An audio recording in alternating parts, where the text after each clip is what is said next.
The attack happened just before sunset in the eastern city of Jalalabad. The initial explosion sent a plume of smoke into the sky.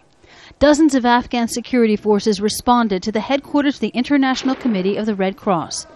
7 foreigners were moved from the compound, and fire could be seen inside. Drones hovered overhead, but this was strictly an Afghan operation. Both suicide bombers were killed. The Jalalabad attack was the second of the day in Afghanistan. The first was before morning, when Taliban fighters wearing suicide vests attacked the governor's compound in Bazarak in the PANJSHIR Valley. It's about a 2-hour drive from Kabul. 1 policeman was killed.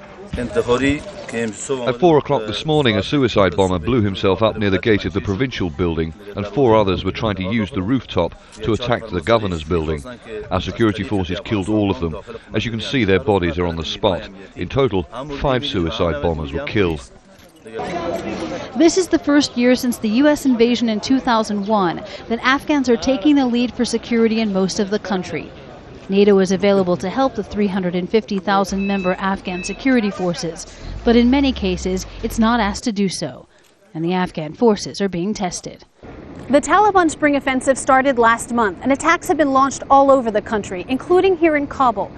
Friday's complex assault was similar to the one in PANJSHIR, with suicide bombers blowing themselves up at the gates of this compound and other attackers moving inside.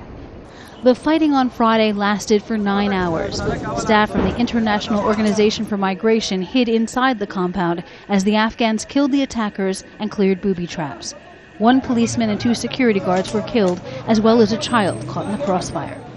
NATO did assist in that operation, but by and large its plan is to let Afghans handle whatever threatens their security and support when needed.